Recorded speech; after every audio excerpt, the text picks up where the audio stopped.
Thanks, Megan. Now, Emily's been getting a lot of the spotlight here at Al Sports Update for a long time, but it's time to give some love to some other stars around North Broad. For one final time, let's get to the power play. These sisters have supported each other each step of the way in their journey to Temple, but that doesn't necessarily mean it's all been sisterly love, as both are constantly competing with each other to improve themselves on the field, as this isn't the first set of twins that head coach Nick Boucher has coached here at Temple. Temple fencing has begun its first season without its legendary former head coach, but that doesn't mean she's done making her mark in Philadelphia. Jessie Dimich-LeVay is live at the Pavilion for more on Nikki Frank's upcoming Hall of Fame induction. Now, I don't know if my head is still spinning from Temple's loss to UCF, but I think I'm starting to see double Jessburgers. I've got Eric to my right, and wait a minute, nope. It's just Al Sports Update's very own Jake Jessburger to my left. No relation, by the way. Jake, thank you so much for coming on to the show.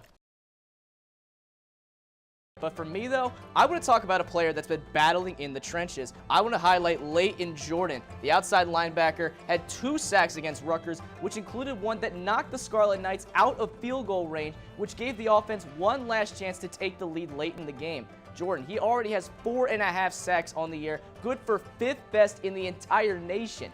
The Owls are 2-3 heading into their bye week, and this gives us a chance to kind of step back and break it all down for you here today. Now let's bring in Temple football beat reporter for the Philadelphia Inquirer, Javon Edmonds. Javon, thank you so much for joining us. Pleasure to be here, gentlemen. Now, Temple's defense has been showing up for these games as they rank high in the nation in most statistical categories. The offense, however, it's been almost the polar opposite. You know, with a freshman QB and a sluggish run game, how can the Owls find some balance on both sides of the ball? Well, the defense is the crutch of the team at the moment, so offensively, you've got to try to find ways to possess the ball.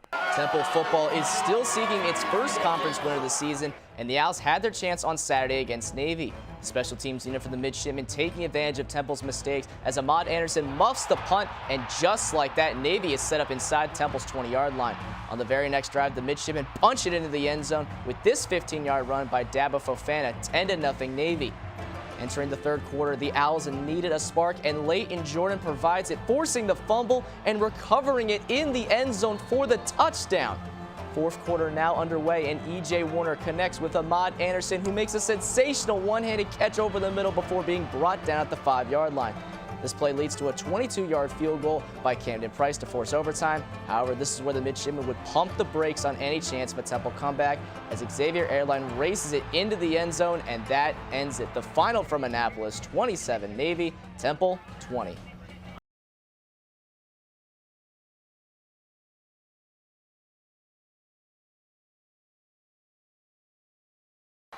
This win over Villanova is the lone bright spot for what has been a difficult start to the season for the Owls. This win shows that the team, on its best day, is capable of playing against some of the best teams in the nation. It's been over a decade, 2012 to be exact. That was the last time the Temple men's basketball team took down the Villanova Wildcats. It's just one of those moments. A close game, one that really could have gone either way in Temple's 4-point win.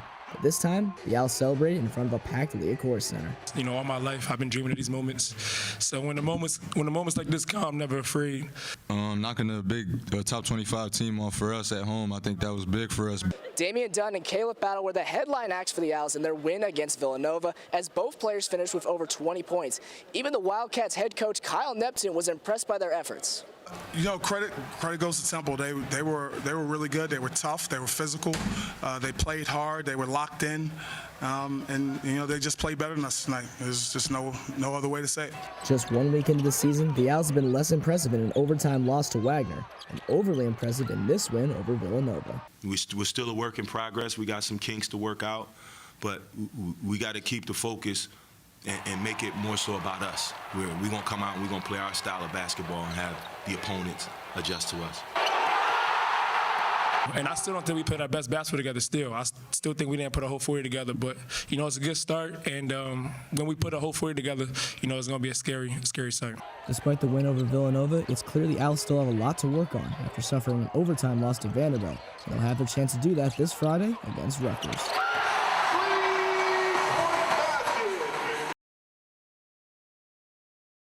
A walk-off win over Drexel against former Temple head coach Susan Chufo-Bennett. The win versus Drexel is due in large part to the women who stepped in after Chufo-Bennett left the program. I got to speak with head coach Michelle Vatisse on the progress made by the team over the last 2 years and her personal growth as a head coach.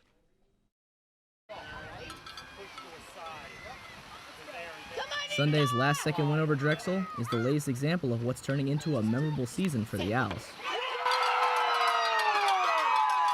9-3 overall, 2-1 in the Big East. Not bad for a first-time head coach in her second year. But you can't look at Michelle Batiste as just another rookie coach. Having her as a coach has just been really amazing for many aspects. She teaches us a lot off the field and on the field.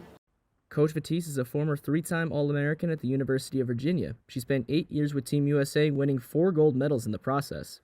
Batiste became interim head coach when Susan Chufo-Bennett abruptly left the program in the summer of 2021. And that winter, she took over altogether. I felt that they believed in me deeply, where I felt like there was a lot of growth on my individual end. Yeah, and I just felt like I was developing. I felt like I was being challenged constantly.